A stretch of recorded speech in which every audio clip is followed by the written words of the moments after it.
Good morning, everyone, and welcome to the 203K in a Box and National Association of FHA Consultants Power Team Tech Call for April.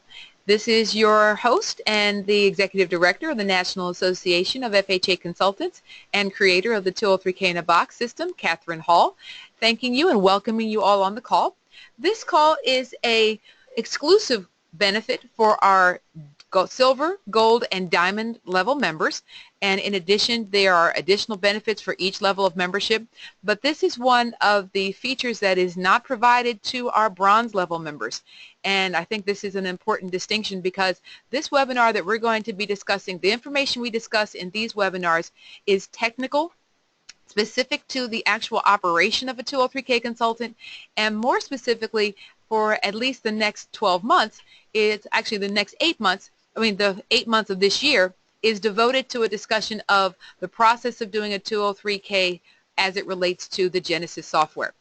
Before we actually get started in today's topic, which is covering the contractor bidding process, I want to remind you and also show you how you should be accessing this information.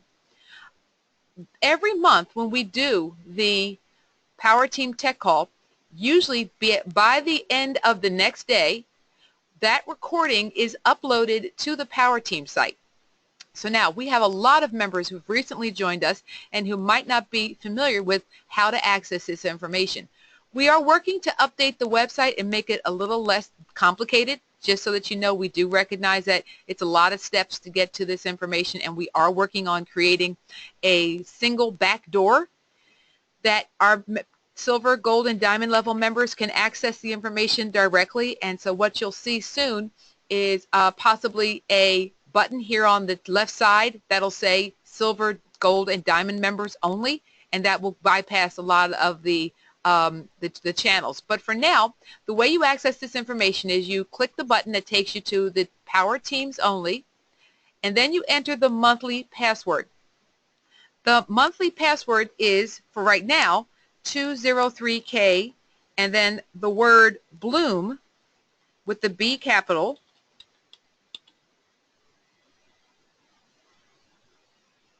and that takes you to the main Power Team website.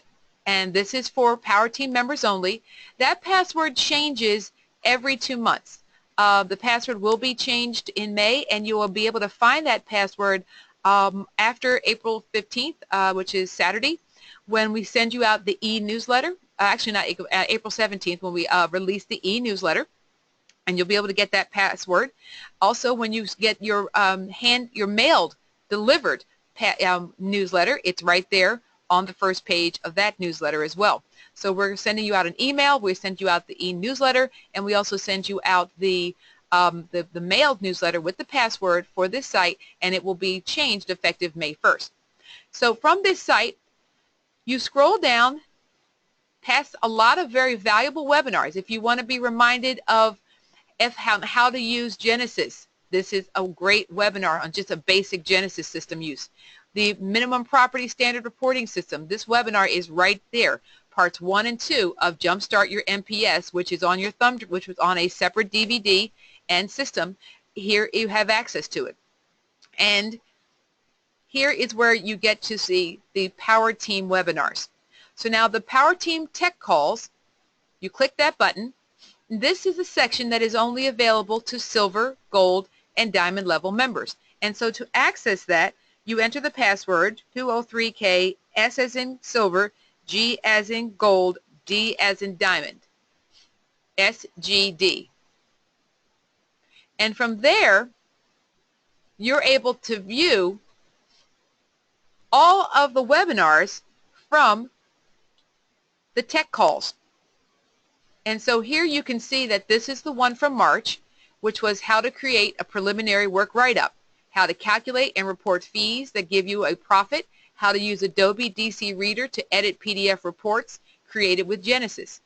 So now that was the March success call. February was how to do a feasibility inspection. So now if you go back to January, let's start with January. December was a Genesis tutorial and contractor simulation, how contractors enter their draw request. But starting with 2017 in January, We actually went through and are going through step by step, month by month, all of the processes of a 203K consultation. So January, it was the phone call, what to do when the phone rings, what to do when you get a consultation request from a lender. February was what to do when you get out in the field.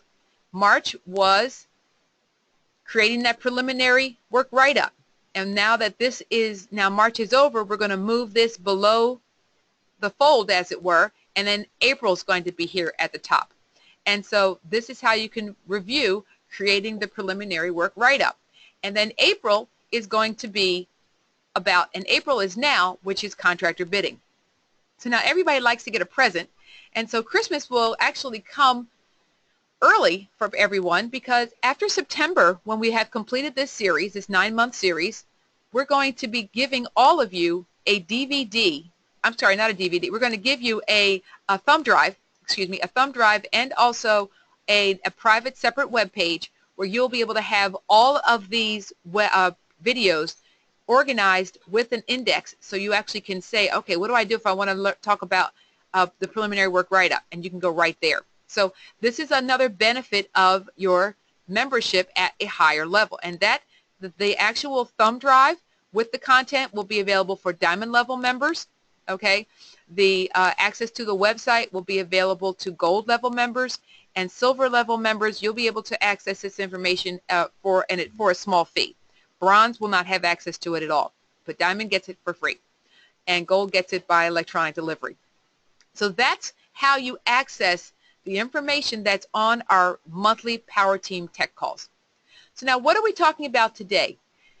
Today we're going to be talking about the contractor bidding process. And again, reviewing what we've done before, we went out to the property, we did our preliminary feasibility, we came back and we've identified that we are going to have a contractor bidding activity. There's been a lot of question about when is it necessary to have a contractor's bid? When is it necessary to go to the feasibility report? And so I'm going to go to the dashboard right now, okay, and I'm going to explain something to you all that I shared yesterday with one of our members, Bruce. When you are at the property and the contractor gives you a bid, or ideally you get it before you go out to the property, but you've been given a contractor's bid, and you get to the property, and let's say, for example, it is a refi, or it is a home style, a commercial renovation, a conventional renovation loan, where there are no mandatory required repairs, or the contractor has covered everything that you think should be done in his write-up, and his numbers are accurate numbers for the process, then you don't need to do a feasibility study. You don't need to do the invitation to contractors for bidding. You can simply go straight to work write-up. And so basically what you're going to do is you would hit the button that says straight to work write-up. So now here you can see I'm going to roll this back. Okay, and I'm rolling it back. And anytime you are not where you want to be, or you think that the information is incorrect, you can take it back to a previous state, and in many cases you will not lose all of your data. Okay, much of your feasibility data will remain. So now here you can see I am rolling back. I'm rolling back to feasibility. So you see I was in contractor bidding, and I'm rolling it back to feasibility. And you can see here now I can even roll it back to pre-inspection, because you cannot go straight to work write-up from any point except at pre-inspection. So please understand, once you've hit the button to finalize your preliminary report, it takes you to the ability to create your feasibility report. If you have finalized this by mistake, you can always roll back. As you can see, I'm going to roll it back. And there you can see the button that says go skip to work write-up. So now you can, someone says, well, why can't I just go back to the beginning? Because this is a task-oriented, step-by-step process. So if you want to get back to the beginning, you must manually roll back each phase. Okay? So if you're at work write-up and you want to go back into contractor bidding, you have to hit the roll back to contractor bidding, etc., etc. The only place you cannot roll back from okay, and I don't want you to ever roll back from is once you're involved in draws, okay? If you hit the button and went to first draw by mistake and haven't started the draws, yeah, you can roll back to work right up. But don't ever roll back once you've actually entered draw, because you'll lose your draw data, okay? So here we are at the preliminary work write-up, the pre-inspection task list. All right, we did our cover page, the consultant's agreement, and as you may know, you can change the title of this document anytime to whatever you want it to say. So here I changed it to Genesis Training Report. So now I'm going to, now when I finalize this report, okay, if I finalize this report, it will automatically push me to feasibility task list stage, okay? So now if you are not looking to finalize it and you want to skip straight to work write-up, you do not finalize your pre-inspection task list. You just hit the button here to go straight to work write-up. And when you hit this button, you're basically saying, I don't need to investigate contractors. I don't need, the client is not in any doubt that they're doing this project.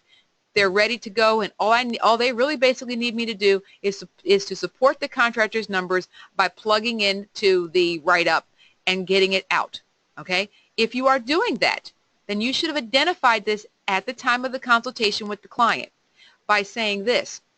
You're at the property, they've handed you the contractor's proposal, or you hopefully got it beforehand. You've gone through the home and you don't see any additional repair items that need to be done. That will never happen, most likely. But let's say it's only a couple of GFIs that need to be added, and they're working with this contractor. You can say, now, here's the situation. Normally, I would charge you $400 plus mileage and then within 5 to 7 business days, I would release to you a preliminary report. And then at that time, your contractor would then take that preliminary report, the information, and then he would plug his numbers in to the system, and that would then generate the information that I would use to create the final report, and that would be another 5, 10, or 15 days later. And at the time I deliver the final report, the balance that's due would be based upon the repair amount would be required of you before I would release the report. However, this contractor's bid is I'm pretty comfortable with what he's put down here. He's got labor and material on most of the categories, and I'm going to discuss with him in a minute what happens if we need to make some changes. And I think the estimate of the repair is accurate, and there's no additional repairs that I really think should be added with a few minor exceptions. So we can cut out a lot of time if instead of doing the intermediate report, and which is what you would be paying for today, I just simply collect the fee, and then instead of in 5 to 7 days completing a preliminary report, I'm able to deliver you an actual work write-up. And then what can happen is the contractor can review my numbers and see them, and if he is okay with the way I've allocated the funds in some of the categories and with some of the additional costs, I actually can generate for him a matching bid. So he does not have to do anything at all to get you to closing, and the fee for that is, according to this write-up here, it says here that it's $50,000.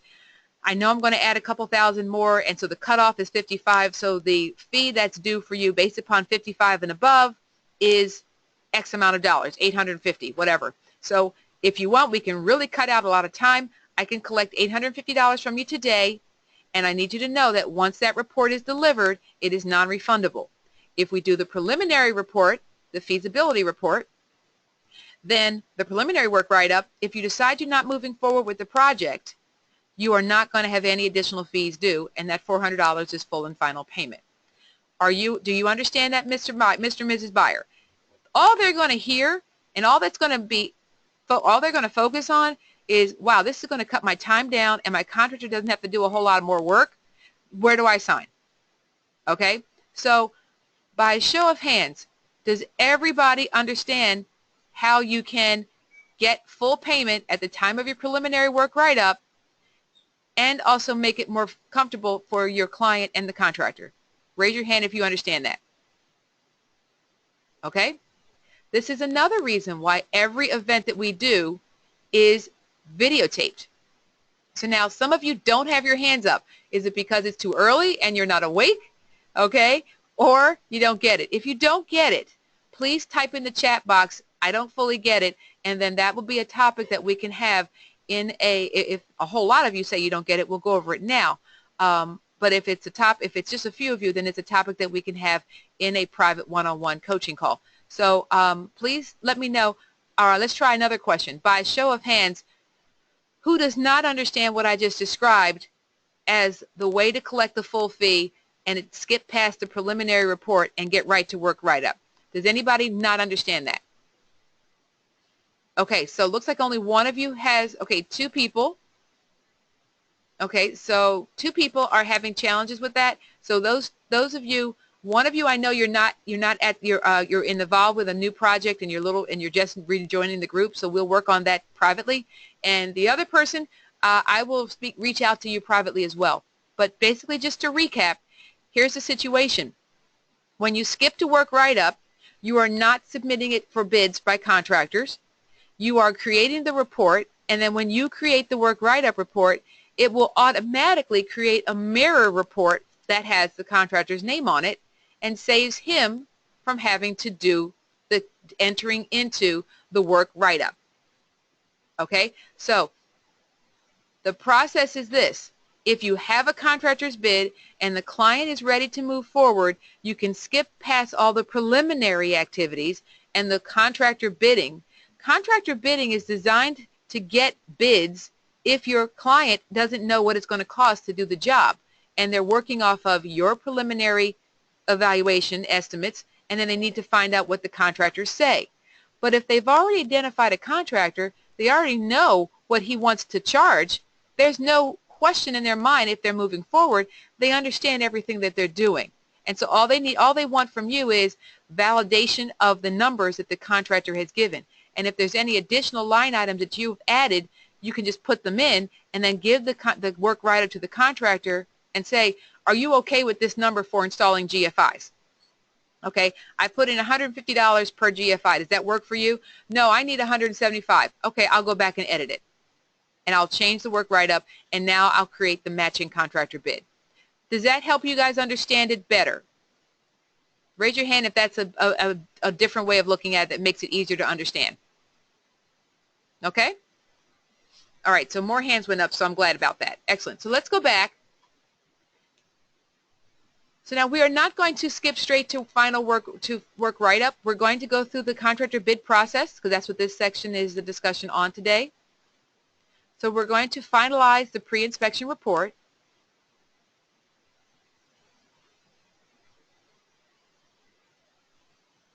Excellent. So now we're going to add contractors to bid.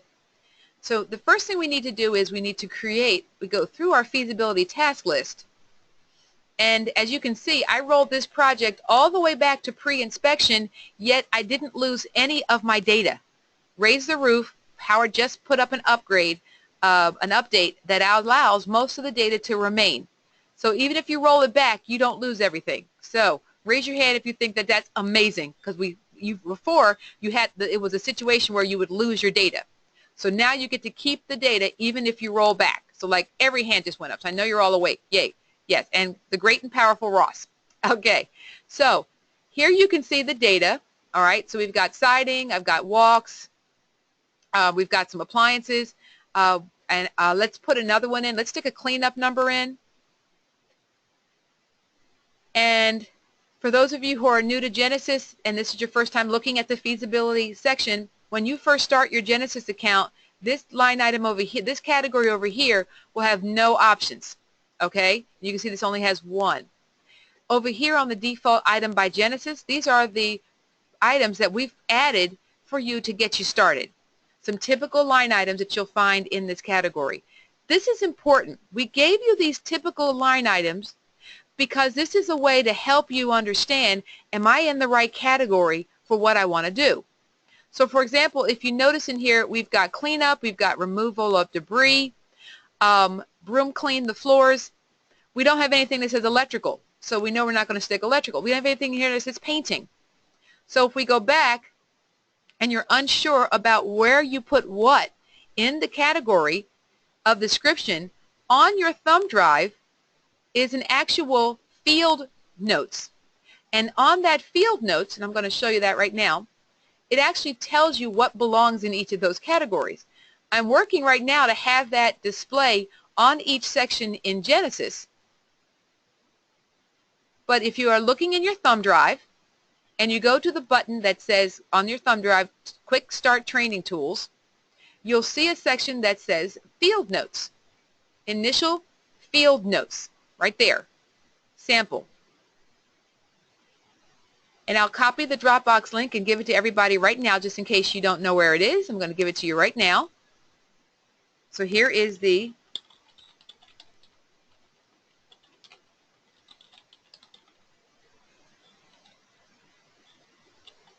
and I just sent it to all of you. Okay? So let me know if you have any trouble accessing it. But when you open up this document, open, thank you. If you notice here, this is an 11-page document. You can print it off if you're new at this and you want to practice knowing you're not sure what goes where. This is how I used to do my 203Ks when I used to do them by hand 25 years ago. Okay, my preliminary reports. And what I would do, I would go through the property, walk around with the client, and this is back when I was charging $100 for a feasibility report back in 25 years ago. That was a lot of money. It was great money. And you can see here that we give you a brief description of what's in those categories. Okay, driveway, painting, and you can see anything in red is required. Caulk all openings, cracks, or joints. Describe fencing work. So you're not sure what goes where, use your field notes. Okay? Be sure to address weather stripping and caulk of all replacement doors and trim in the caulking section. So here you can see that, well, there's no interior painting category. Where do I put that? That goes in decorating. Paint interior walls, remove wallpaper, remove lead paint contamination. Required items, because of concern for lead paint ingestion, all peeling paint conditions must include scraping, priming, and double coating of surface area. It may even be necessary to cover the lead paint up. Some states may require more specific treatment. So, for those of you who haven't yet gotten your first phone call for a 203K project, my suggestion would be print this off, and at the conclusion of your next home inspection, where you have photographs and you've been through the home, sit down in your car afterwards or in your office while it's still fresh in your mind and create your work write-up. And so you're just basically, as you can see, you're going to put a brief description of the repair item, the quantity, the amount, and you're going to hit the checkbox if it's required. Okay? So this is how I got started. And I used to give this to the client at the end of the conversation in handwriting. And there you can see I would do a total cost estimate of an amount. I would check off whether it's feasible or not. I would sign it and date it, and this would be their delivered report at the property. Okay? So I had this on 2-part NCR paper. I used to live in 2-part NCR paper, everything I did. Nowadays we have Genesis, and you can do all of this literally right in the Genesis system. Once you get more comfortable with it, you can key everything in directly into Genesis. But if you're feeling more comfortable for the beginning of doing it on paper or just taking your photos and using your voice recorder or your video camera to take your audio and then just go back and listen to it, I find I can get a lot done if I just walk around the property with my voice recorder and my camera. And even if I'm taking measurements, I just verbalize out loud in the recording what my measurements are. I just walk around and take my measurements and go on my day. Okay? So this is the field notes that you can use to help you know what goes where. Okay? Move existing house onto mortgage lot. That would come under miscellaneous. Actually, I would put that under foundation, myself personally. But here is a lot. This tells you what goes into what category. So how do you do that without having to go to a paper product? In Genesis, we actually give you some samples of line items. So here you can see that point brick, build cement steps, rebuild masonry steps. But over here, you can see repair stucco, footings, chimney repair. All the things that would be considered masonry items are here. You want to add, if you need to add something else, make sure your descriptions are generalized. But you can edit or add new line items here, and then you can add them to the category here, to the project here. So here's how you add a line item. So we'll just make up a line item.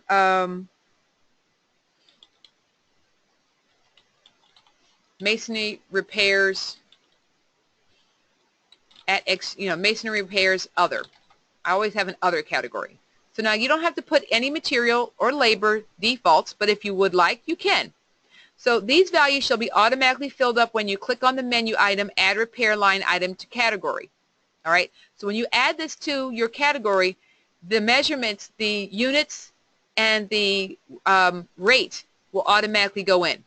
So I'm going to hit submit. I don't want to put any defaults in. And in a few seconds, it's going to come back up. And now I can go straight to my project, and I can add it, masonry repairs other. And then I hit submit. When you're entering your information into your line item, in your work write-up, into your feasibility report, make this information, you only have 256 characters. So don't try to put a whole lot of words here. You're going to add any additional, more detail in the category description. So we'll say exterior. Let's say we'll put in our exterior. Who's going to do it? Why do you have to do it? Well, this is something that I think should be done, but it's not mandatory. So I'm going to say recommended, and the contractor is going to do it. Quantity is lump sum, 1, and we're going to say $500. We'll say $1,500. As a consultant, you are able to just enter lump sum numbers. You do not have to put labor, but the contractor will. So here,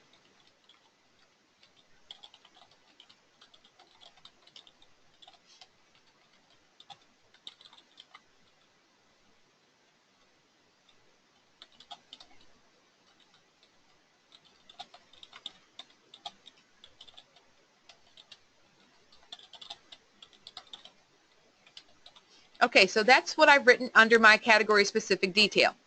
So now I don't want to add another item, so I hit submit.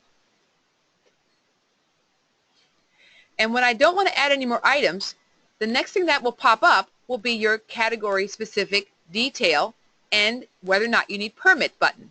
So now here I'm going to write the exterior rear wall has damaged stucco. Now that's not what you want to write it. Okay, as a 203K, as a home inspector, you write your sentences in a declarative statement narrating the problems that you see. A home inspector is a narrator. A 203K consultant is an orchestrator. The difference is, very clearly, a narrator describes something passively. An orchestrator is active, involved in it. So as a 203K consultant, your wording will not be damage visible. You're going to say contractor to remove all existing masonry, siding, brick face at rear wall, repair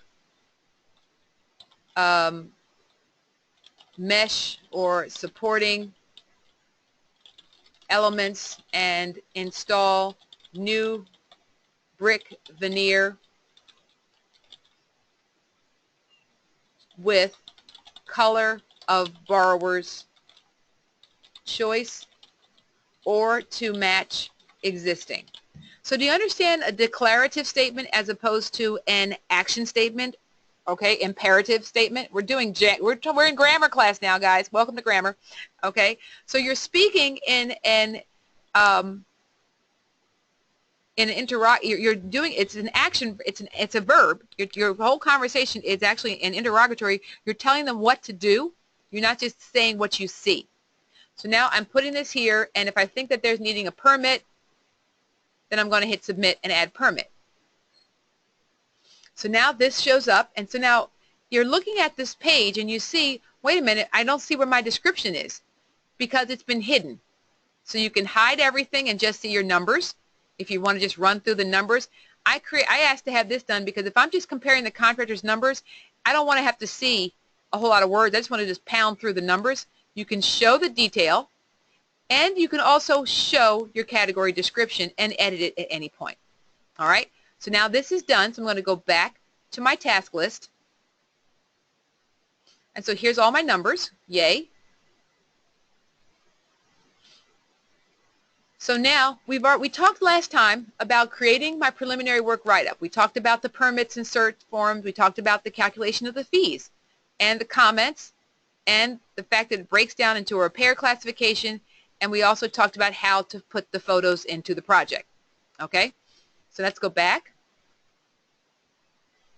So now that I have completed this, in order for me to get to the point where I can have a contractor bid, I must finalize this preliminary report. Know that, again, no worries, because you can always roll back, and you can always print this report at any time without rolling back. You don't have to roll back to print a copy of this report at any time. Okay, so it's taking a little longer because it's trying to process everything with all the windows I have open and the recording. But what we're going to do next, once this completes processing, is I'm going to create a contractor. So now here we need to have contractors bid. And there you can see all the names of the contractors who are on my company here. But I want to add a new contractor because the one I want is not there. So I'm going to hit the button here and add new contractor. So I'm just going to say, we actually I want to mention this. Mike Doran had a personal family challenge, and he's had to go back to Pittsburgh for an extended period. So that's why many of you have not heard from him or been able to reach him. It was unfortunate, and we hope he's able to return to us as soon as possible. But just to let you know, that's what Mike is not around for. He had to go back home to Pittsburgh for extended period. So we actually are wishing him well. So I'm going to use him because we have him on our minds and our thoughts. So we'll just basically call it Doran Construction. We'll just make up a number. Okay, and email address.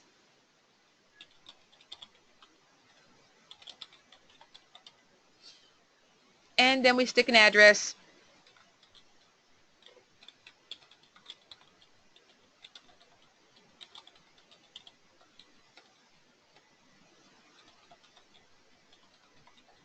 Okay, so we have that in, and we hit submit. So we've entered this contractor into the system.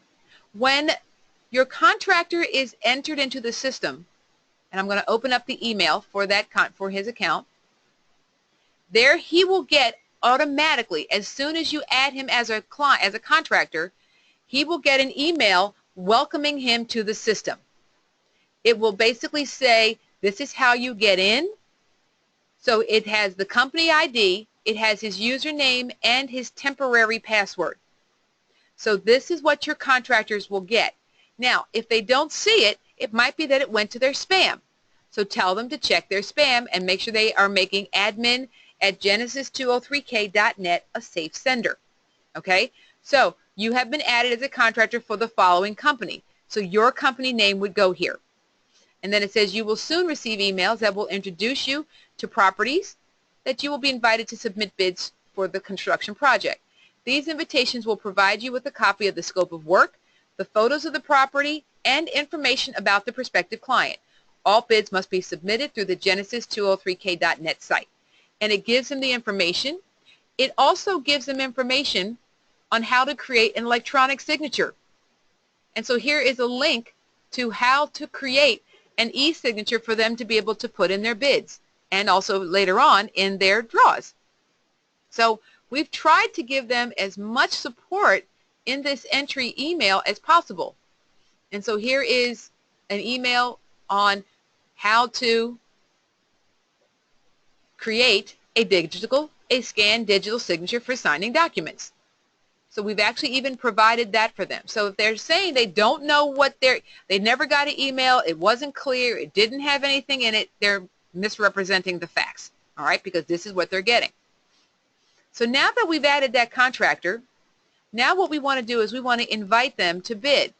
So now if you can see on here, you see where it says edit NA, NA, NA, NA?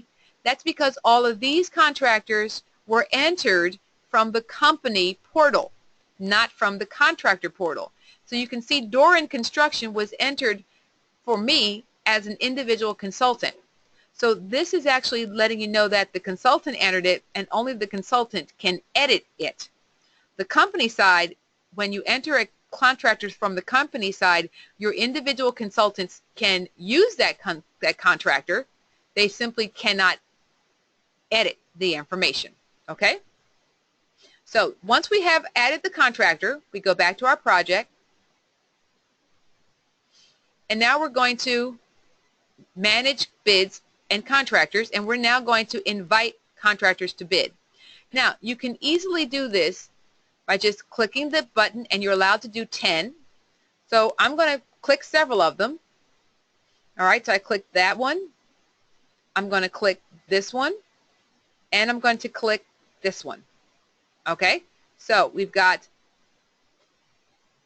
test contractor. I don't want the C Hall, I want the test. Test contractor at NAFAC.org, M. Doran at NAFAC.org, and another email, my C Hall Unlimited. Now, what do I suggest you do?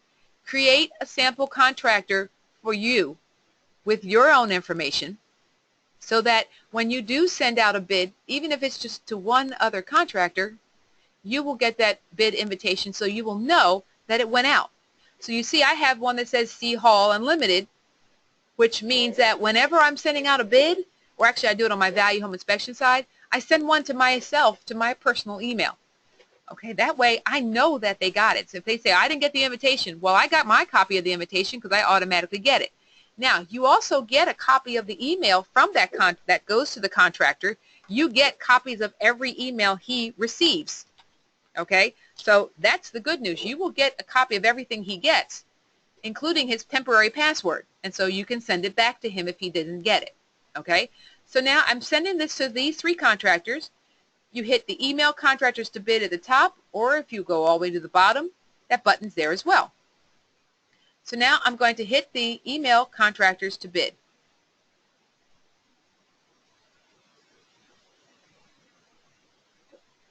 Now that we have our contractors selected who we want to bid, we go to this button to view what is the status of the bids that have been submitted. So here you see that we have 3 contractors who are being invited to bid, and none of them have opened up the bid yet. So you can know exactly at what stage that they're at in their processing of this transaction because they haven't yet opened it. Okay? So now, let's go in and let's act as if we were. So now I'm going to go into this email account. So here you can see I went into the test contractor email, test contractor, and then this is the email that they received. Go to genesis203k.net. It even gives them the password. Even if they forgot what their password was before, it actually will give them their password again. Okay, enter this system assigned password. This is the email address. So now I'm going to log in from another browser, because you can have multiple versions of Genesis open with different login credentials.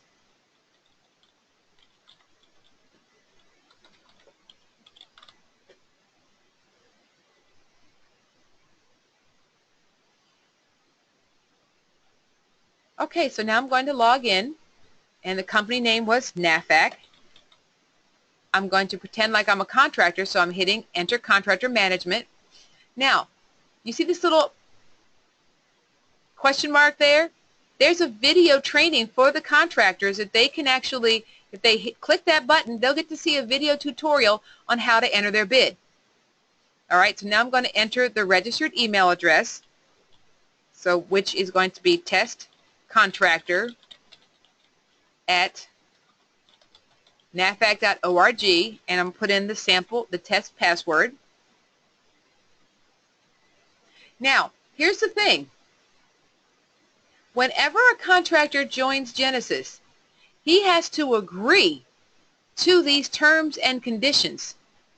And by doing so, he's basically stating that he has all the necessary insurances to provide the project. He's also has his EPA-led Safe Practices certification, if applicable.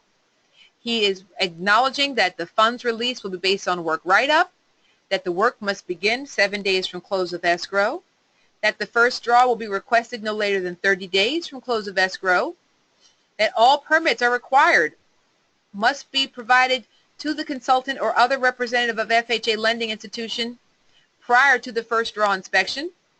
All disbursements will be less than 10% holdback, and then will be released up to 30 days following the submission of the final draw request, and all disbursements will be payable in a multi-part check with all borrowers and the contractor of record listed on the payment and requiring endorsement by all.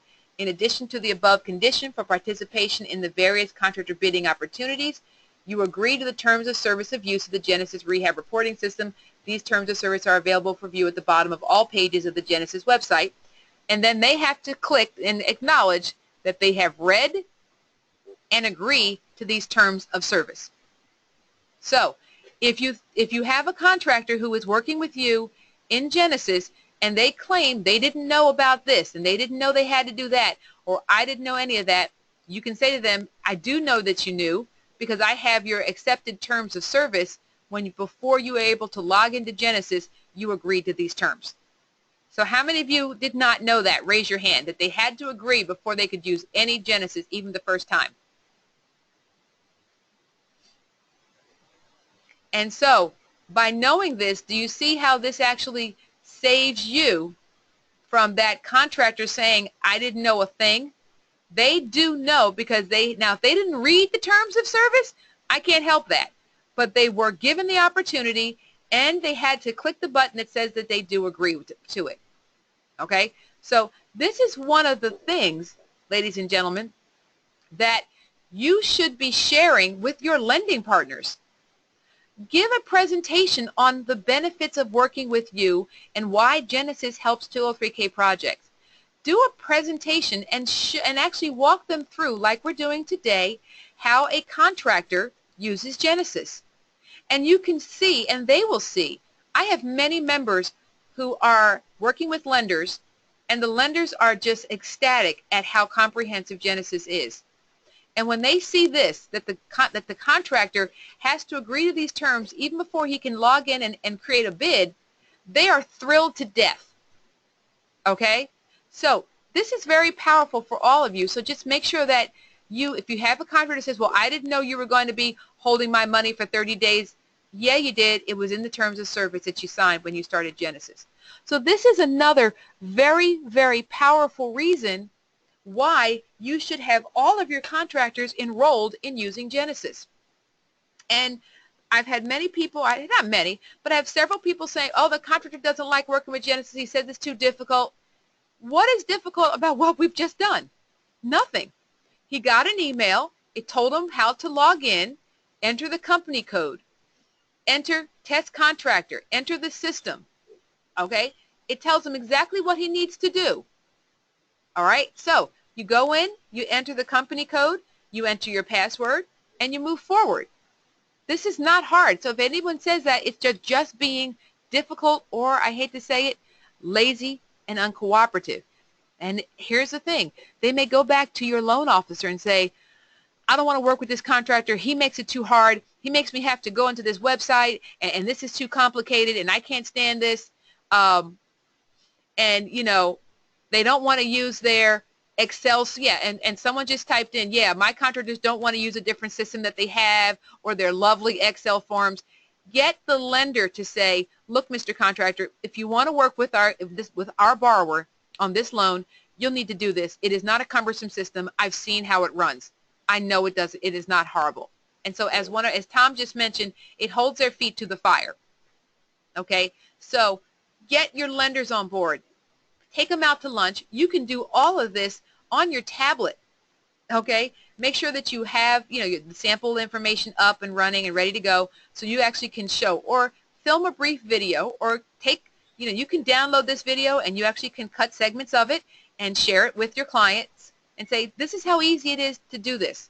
So now once they hit the submit button, then they now have access to their bids. And over here is where they can change the passwords. So I'll update this password.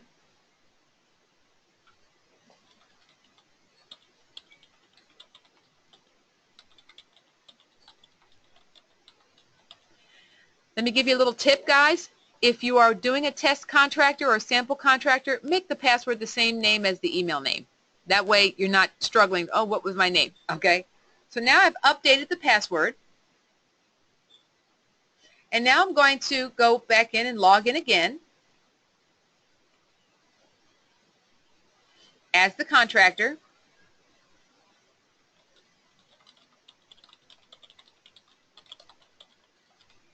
And I'm going to put in the new password.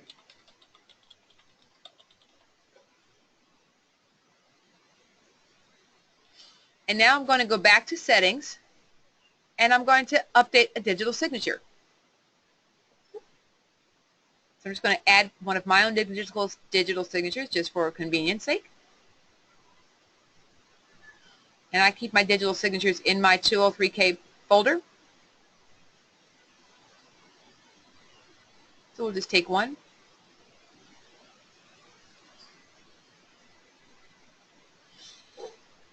There's my, now it's squished up on here, but it will appear correctly on the forms for the contractor. So now we've got, so within just about 5 minutes, he's logged in, he's changed his signature, and he's changed his password. And now it's ready to go.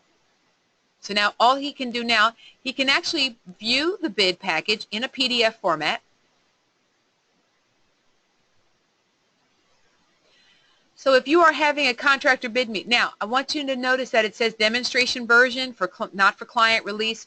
This NAVFAC company is in still, I kept this NAVFAC company in demonstration mode because I wanted all of you to see. If you are seeing this on your Genesis version, it means you need to contact the office about your membership. Okay, so this is the sample contractor bid. It's telling him what permits are going to be necessary. All right, and it breaks it down so he can, if he wants to do it on paper before he does it in the system, fine. If he wants to take it out to the field and write down the notes, you can actually, he can put it in here. So the material, the quantity is 1, and this is the quantity, and then all he has to do is put in his material and labor. All right, and so that's all he has to do. Put in his, plug in his material and labor. So let's go back.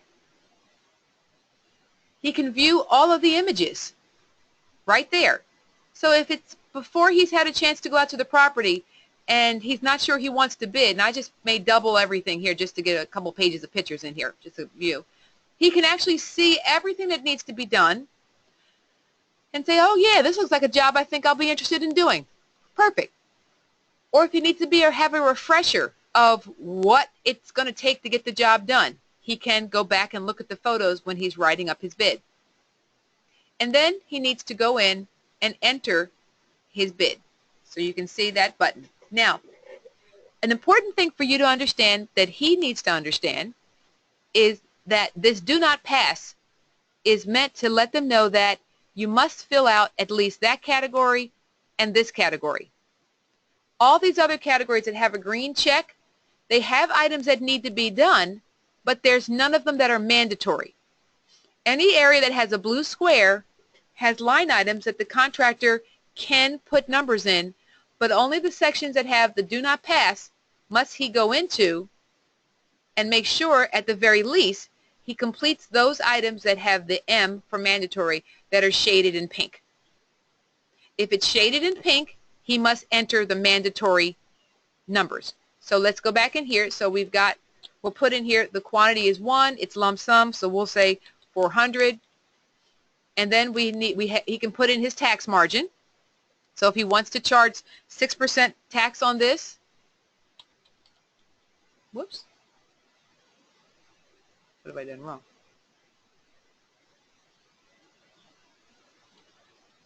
It's not working. Hang on, what did I do wrong? Go back to here, tab. Okay, that's my total, and then 0.06, not working, something's wrong.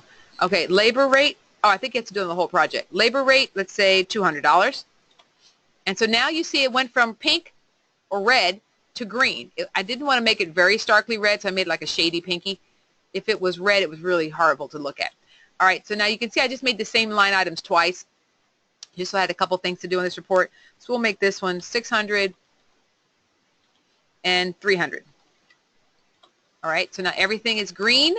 It's a go. He can change this information, color of siding to match existing. Contractor loves 203K, and then I hit submit. Wait for it. Now, you see that big red bar will come up to tell him there's still mandatory items that need to have costs entered below. So you cannot submit this. So he has to look for anything that has a red bar. So you go into here, and let's say he only puts in a material number of, let's say he thinks he's going to provide and install it for $1,100. And then he puts in submit.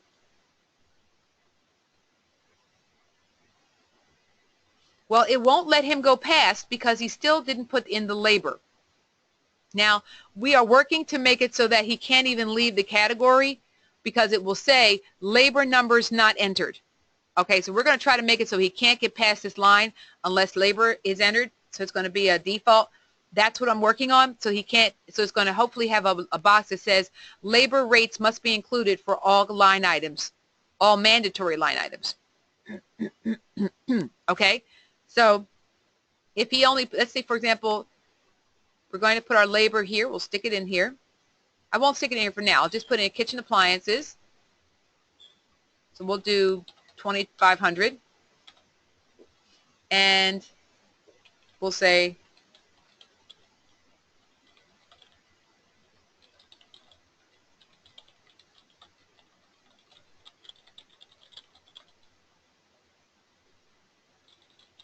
okay.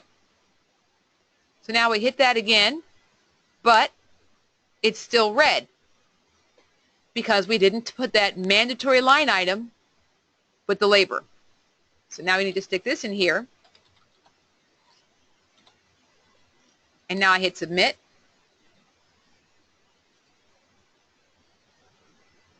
Wait for it. It has to refresh the screen. And now all mandatory items have costs associated with them, and you are ready to submit. Click the Submit Contractor Bid button below if you have entered all items. So now, as you can see, he can do lump sum as long as it's not on mandatory. Mandatory items must have fees. Permit is a mandatory item, absolutely. Now, the question is being just raised, and I love how you guys are anticipating me. What if, when you went out to the property, you saw the need for A, B, C, and D, and you put it on your work write-up? The contractor gets out to the project, and he and the buyer have a conversation, and they talk about other things, and the contractor suggests, well, I think you would need to do, you know, you saw A, B, C, and D. I think you should do E and F. Well, what do? You don't want to have to go back and rewrite the report so that he can rebid. So he has the ability, and Genesis is the only system on the market, first of all, that allows the contractor to bid through the system electronically, and it is also the only system that has an ability for the contractor to update and add additional line items directly into his bid and have that imported over to you. So so let's say, for example, one of the things that he suggests is that we're going to repaint everything. So we're going to do the whole second floor and paint. So what are we doing? It's desired by homeowner, or it's recommended by the contractor is other. So if it's recommended by the contractor, but in this case, it would be typically desired. Who's going to do it? And he's going to write a comment that's going to be very not clear. Repaint all rooms. That's what he's going to put because he doesn't understand. So now the unit allowance, he's going to be required to put in lump sum. The quantity is, hold on, Kimberly, I'm going to get that. And yes, the answer is yes. Kimberly just asked the question. So does it notify us if they add things? Yes, and I'm going to show you how in just a minute. So they put in a quantity of 1, and let's say he puts in $1,000 for paint, and then lump sum 1, and then $2,000 for the labor. And then we hit submit. He will now have entered the information into the system, and he actually can add his own description. Borrower wants all rooms painted. One color. All. All right, so let's say that's what he wrote. Fine, thank you, Mr. Contractor. So now we have our contractor recommended items added. It has now been included at the bottom with our numbers. He can go back and edit it again if he so chooses. So let's say they talk it over and he sharpens his pencil and he says, I can't pay, I'll provide you the paint. You don't have to have that much paint. Okay, great, I'll make my paint number only 500. Okay, so now, he did not save it, so that's why the category description didn't save. Okay, borrower wants all rooms on second floor painted one color. And we hit submit.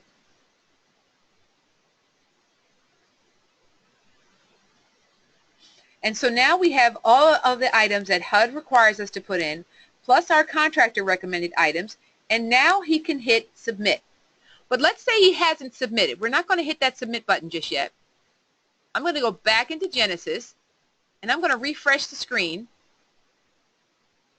And now you see that this contractor, it tells me what my numbers are, and it tells me that it's ready to submit. That means he filled in everything, he just didn't hit the submit button. So if a contractor says, I did do it, nope, I know you think you did, but you just need to go back and hit the green submit bar, dummy, you know.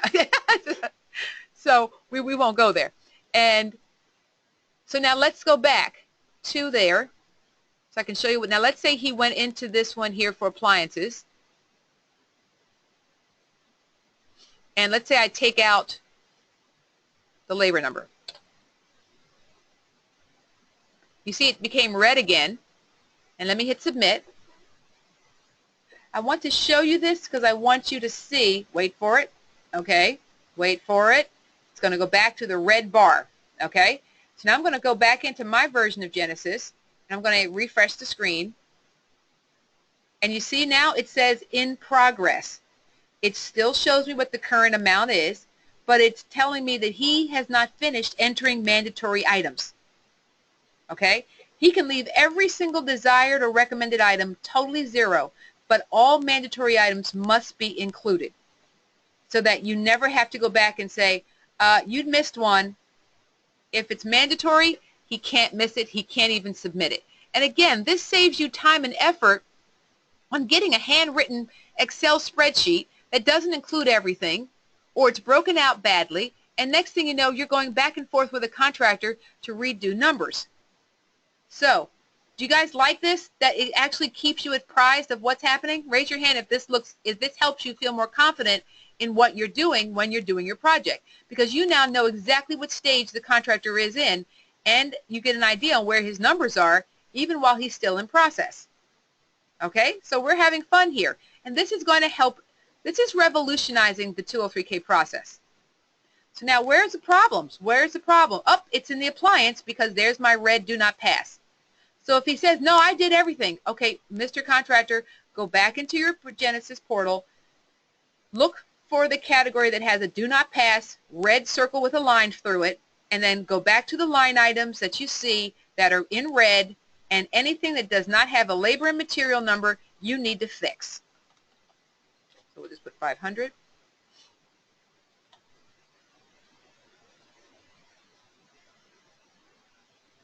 So we hit submit. Then the contractor has submitted the bid. Now you can see that there are a lot of categories here that have no numbers in it. But he submits the bid. This site says, are you absolutely sure you want to submit your bid? You will not be able to change any values after submitting. So they can't say I submitted by accident. They're stopped. So wait for it.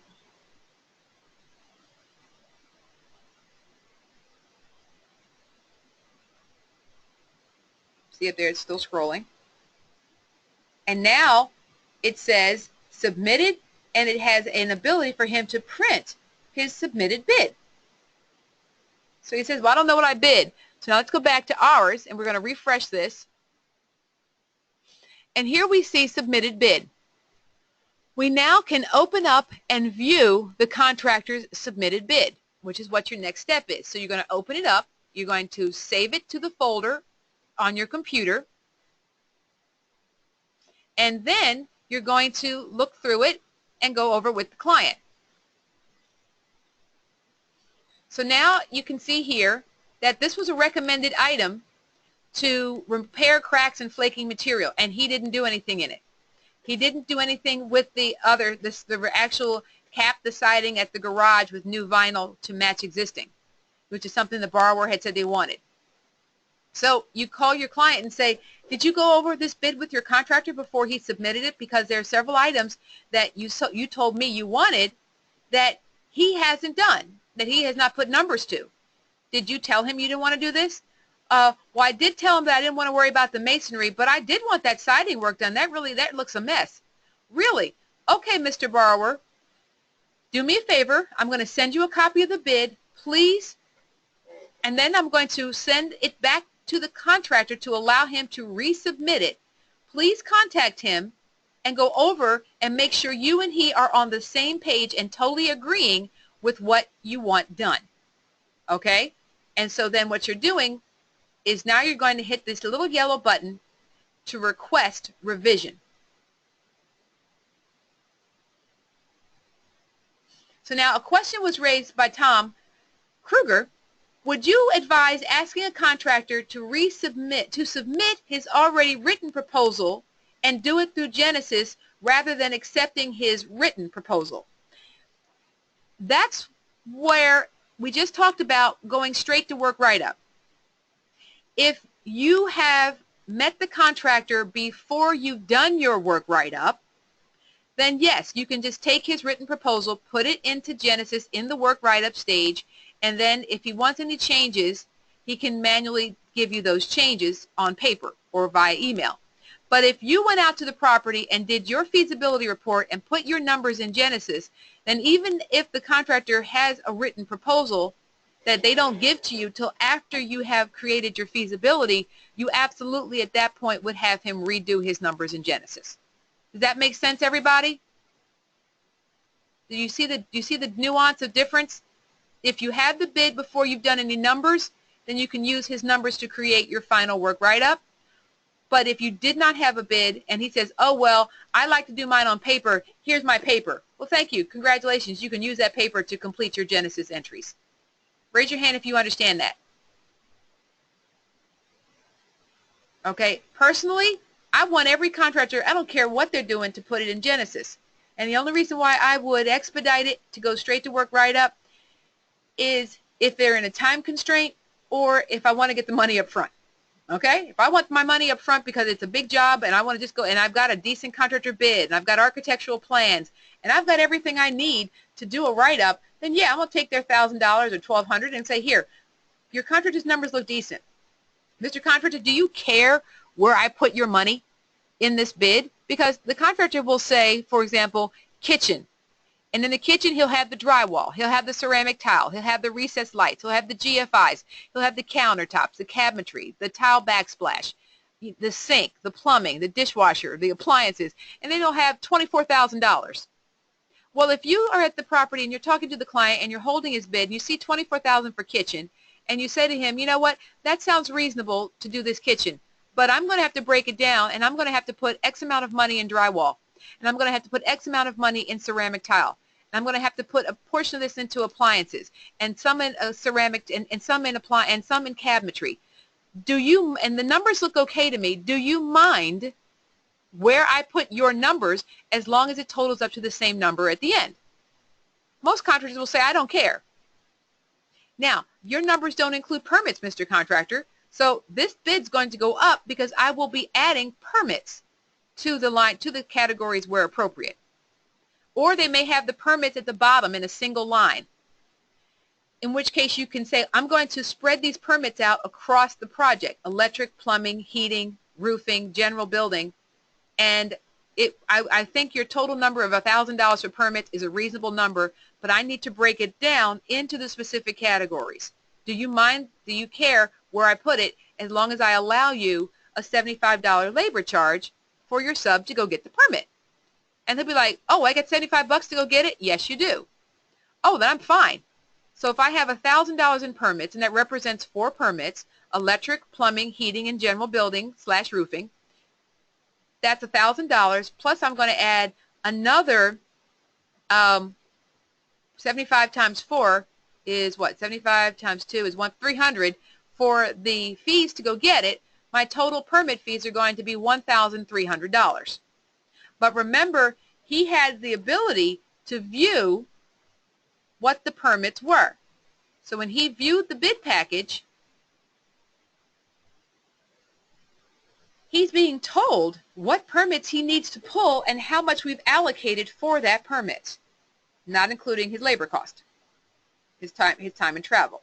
So yes, permits are mandatory, and that's why they're put in the write-up for the contractor to see what he needs to include in his bid for those permits, and those numbers are also put into the system. So now, he submitted the bid, but I don't like it. The contractor wants things added that he took out. So you say, request revision. Then you're going to call the contractor and say, I reopened the package for you to bid. I need you to go back and edit this bid because the client says that she does want that siding done. I need you to go through every line with this client before you resubmit it back to me to make sure she is happy, because this is for her. So now I go back here and I'm refreshing this screen for the contractor. And you see where it says revision requested. Yay! Now he hits the blue view the details, and now he can go back in and edit it. So what did she want done? She wanted that siding work done. So I'm going to go ahead and put my siding number in for her.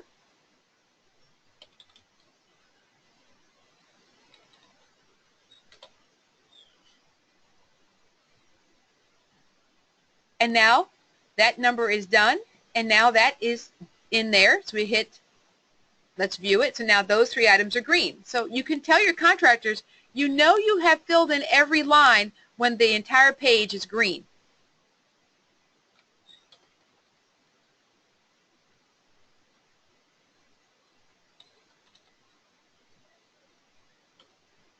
And now you see the whole page is green.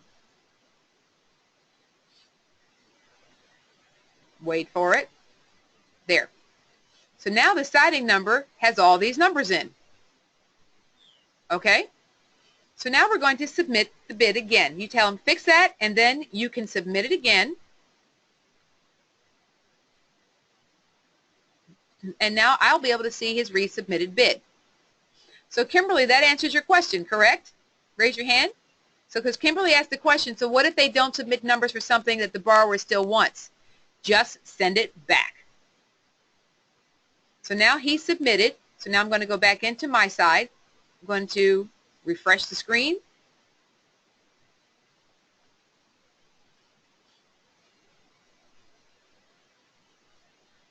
Oops, come on now. Pick up the screen and go back to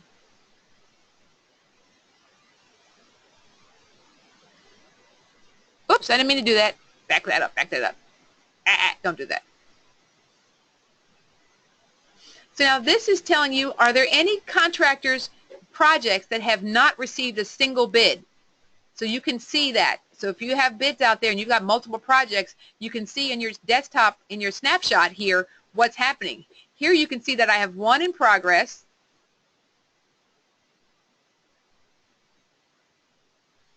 Oh, it's hung up. He did submit it. Refresh it again. Okay, so now it says request revision. I wonder if I need to log out all the way. I'm going to log out all the way.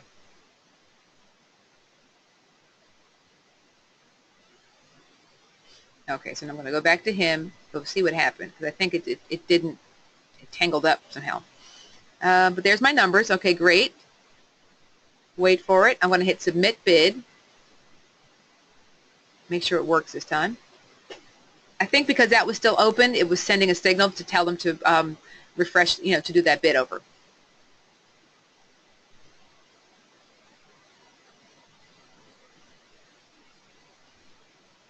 Okay, so now it's submitted, so I'm going to close out all the way. Now you can see the new submitted bid.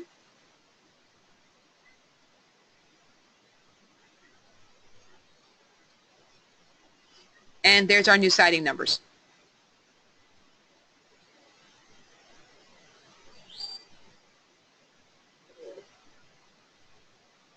So I'm going to log out of here, and I'm going to log back in on my side as if I was sitting down at my desk to say, hey, now I want you to understand that you get an email on your email account whenever the contractor submits a bid. It'll say, congratulations, John Contractor has submitted a bid for 123 Main Street. So you'll always know where you're at, because when he submits that bid, you don't have to go into Genesis to check it. You'll get an email to notify you, okay, just so that you know that.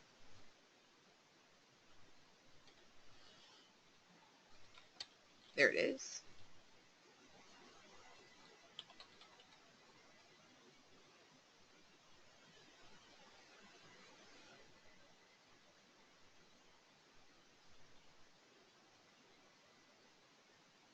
And there you can see that he's resubmitted it, and there you can see the new higher number. So now you open it up again to look at it. You can go into the project details if you want to make any changes. And now if you're happy with this bid, you can now select him as the winning bidder. So now, when we selected him as the winning bidder, I'm going to go log back in as the contractor so you can see what he sees. And he also gets an email. Congratulations, you've been selected as a successful bidder. All other bidders will receive a notice saying bidding is ended. Okay?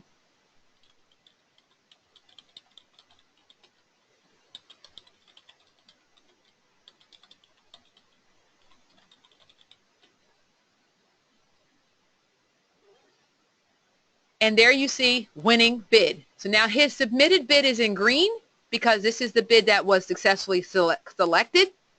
And then here is his winning bid, so he knows now that he is the one who won the project. Okay? So now let's go back to the project. Once we know we have the winning bidder, we can view that bid, but more importantly, this is where Genesis makes your life so easy. Now all you have to do to move to the work write-up phase is import the bid data into the winning bid. So you see data has already been imported from the winning bid. Please contact help if you're unable to move forward. I think it's because I rolled back. I might have made a mistake. We'll double check it. I'm going to check and see if that 49,000 is in there. So let's go back. So now, okay, so now we go to work write-up. And where is it? It's not here. Let's go back. It's not showing up as a work write-up in progress. It's still showing as bidding. Let's double check this again.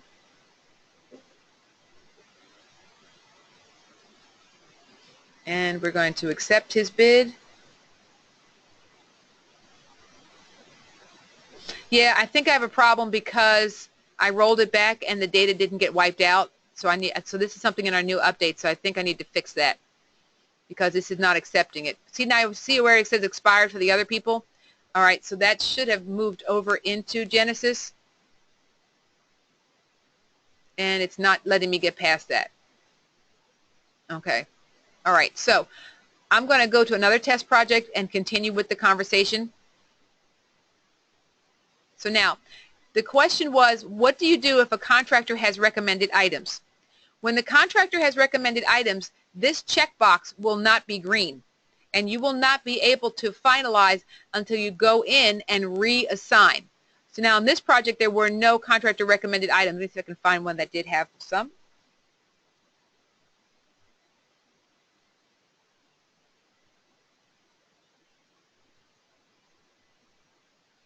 Nuts. Nobody had any. Okay, so what will happen is, I'm sorry I can't show that to you this way. Let me see if I can, where can I show that to you? Hold on. I want to show you what you have to do with that. So I'm going to log out, and I'm going to log into my own company bid, my local company, because I know I have a project that has contractor recommended items. Oops.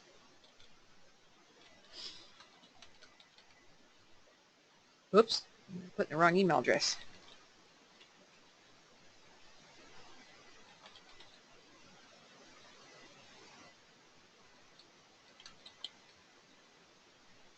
Okay, so hold on for a second, please. I'm going into my projects.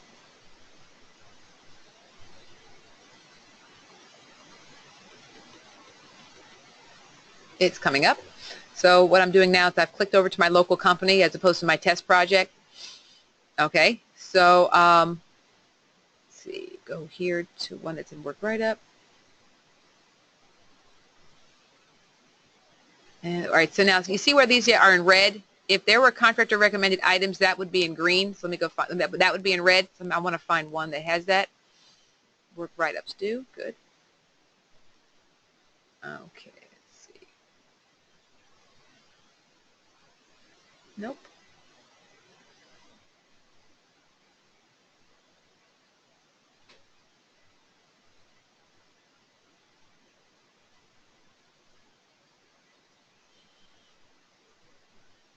Of course, now I can't find one. Let's see, contractor bidding in progress. Let's see if I can go to one that's in progress. All right, this is in progress. Did he do? Okay, so this is one that I have in progress, where the contractor has submitted a new bid, and we're waiting. I'm just waiting to see if the client has accepted that bid. Let me go back to my other bids.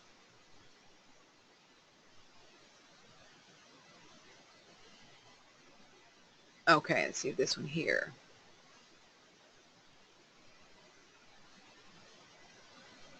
Okay, this one I can take. I wonder if he put any contractor recommended items. You can tell if they added contractor recommended items.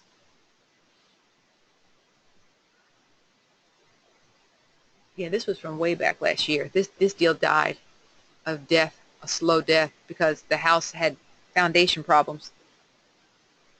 And let me see if he had any contractor recommended items at the end of his bid. Go down.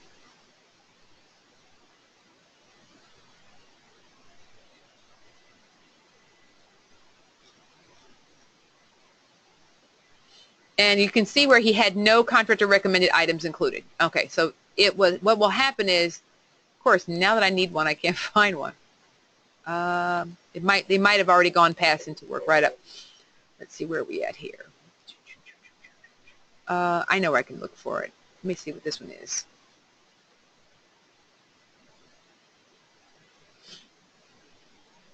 Okay, so this isn't finished yet. All right, so active projects, write-ups. I want to show you this because it's pretty important how to do this, and I don't have any that are at that place. Let's see. Contractor bidding all. Does she have any? Yeah, she's still in process. He's still in process. They are still, and okay. Unfortunately,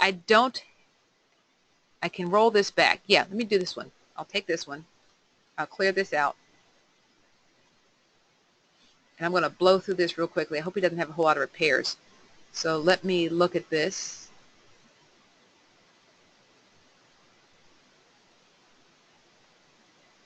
So I'm going to take my sample, my test contractor. There's my test contractor right there. So I'm going to send it out to myself again. And I hope it doesn't have a lot of bids, a lot of items, because I want to show you this. This is important for you to see how to do this. Because this is, once you get that done, so now I'm going to go back to test contractor. I'm going to refresh his screen. And now he has a new bid. This is the one he was the winning bidder on. Oops, what happened? I did send it to test contractor. Let's see. Manage contractors. Yeah, test contractor was selected. Test contractor at NAFAC.org was already invited, so you can see it was invited. So I'm going to go back over to his site. Might have to log out and log back in. I'll try that now.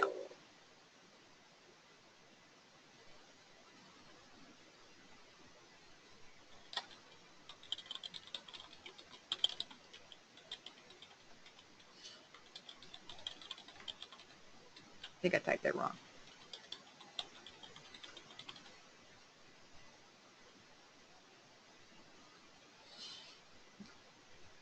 Okay, so this is the one we just did. So I don't know why that other bit's not coming over. So there might be, it does say it was invited. So let me try.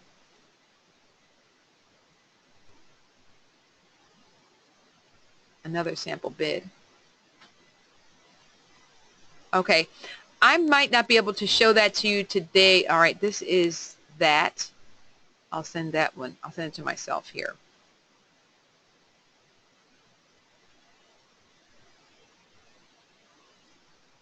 Okay, so what I'm doing now is I sent another bid out to myself. So now I'm going to check my email and log in to that account.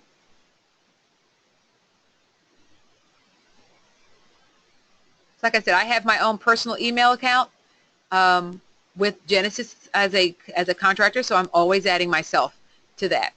And so then you can see there's my email. Congratulations, Catherine Test Hall. You've been invited to bid on a renovation project at the following address. Courtesy of Value Home Inspections, go to Genesis, enter this credentials. This is your name and password. So I'm going to go out of this and I'm going to log back in.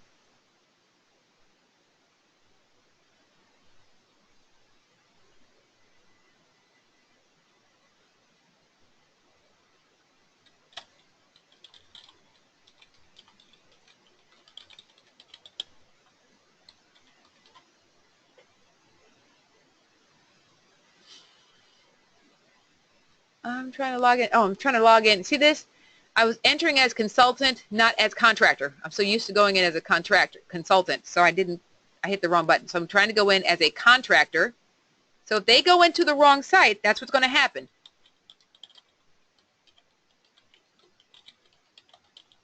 Enter my password. Now that should have worked. Let's see what happened to the email. Oh, I'm sorry. I'm trying to go in under that, and I'm trying to go under Value Home Inspection. Why didn't somebody tell me I was going under the wrong company name?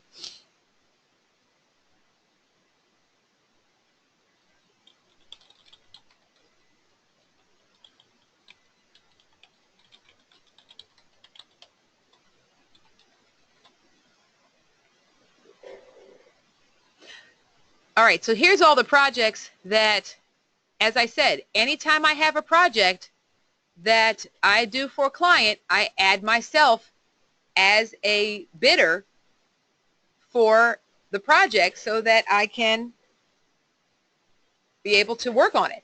So now I'm going to look at this one, and this was, let's see, so now let's look at this. This was view project details.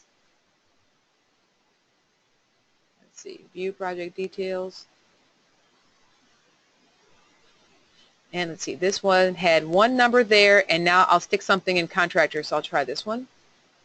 So I had a contractor recommended repair, second floor, desired by homeowner, contractor, repaint all rooms. Now, the important thing to understand is the repair category has not been identified because the contractor doesn't know that repainting rooms goes into decorating. Now, let's say he wanted to put something, for example, re-drywall basement. Well, he might think that belongs in the basement category. It belongs in your drywall category. So that's why you have to recategorize it and put it into the proper category. I'm just going to put one in here, $100. So submit.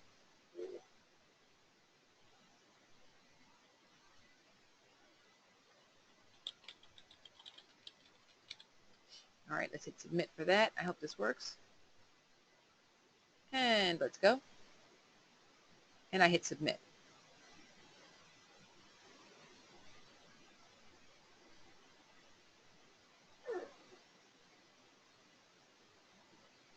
So, whoops. Hello? Okay. Wow, that was scary. The whole screen went blank. We had the electricity just blinked for a minute. I've got a surge protector on here with a little backup battery so that it didn't go off. So thankfully for that. All right, so I've got that one. And so now let's open this one up and see what this says. Hope it's not a whole lot of repairs. If it is, I won't have time to do it. Yeah, this is a huge project. So I'm not going to be able to enter enough data in here to make it so I can show you. So I'm going to hope that the other one that I was working on is able to, let me see that one there. So this is this. So let's see if this is working. Refresh the screen. Yeah, that project was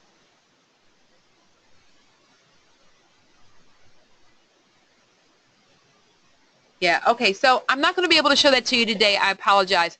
Let me go back and see if maybe that project is fixed. Maybe it just had to refresh itself. And we were doing, I'm in the wrong program. I got to log back out. I'm going to go log back into the NAFAC and hope that that contractor bid it just had to take a little while to refresh the screen.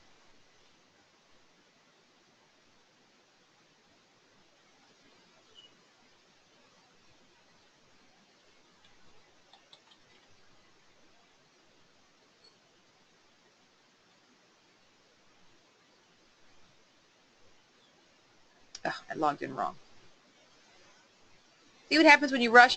I had everything prepared for you up to the point of doing that contractor bid because I didn't want to mess it up and have it, I wanted to have you see exactly step by step. So I had everything prepared except this up to that point, so I apologize. I think this was a hang up.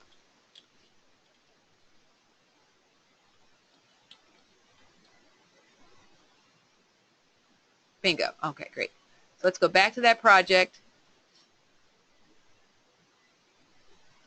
And let's see. So this is Carroll Street. View contractor's bids. We're going to select it. Yep, it won't let me do it. So what I'm going to do, ladies and gentlemen, because we are almost out of time, I'm going to get this situation repaired. I've been backing it up and backing it up so many times I think I've messed it up, this file. So I'm going to get this fixed with the great and powerful Ross, and then I will continue this video so that you will be, I will delete all this part of the video, the last 10 minutes where I was fumbling around trying to figure it out, and then I'm just going to correctly put in the information so that you have a seamless recording of what to do up to the point of doing the work write-up. Now, our next webinar will be on May the second Thursday in May. It will be following our event in the we're going to be in. It will be following our 203K Discovery Days at the InterNACHI House of Horrors. Okay, and I don't know if you have registered to attend this event or not yet. I hope all of you are coming. It is going to be a fantastic event. We are we're signing up people every day from all around the country. I'm actually making phone calls to existing consultants to get them to come join us.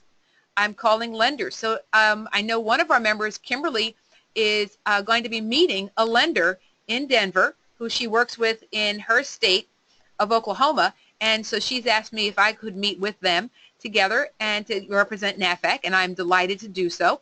So I'm actually going to be staying a couple extra days past the event. So I hope if you haven't already registered, please just go to the 203kinabox.com website, and right there on the home page, you can click the link that says 203K House of Horrors and join us. It's not too late to register.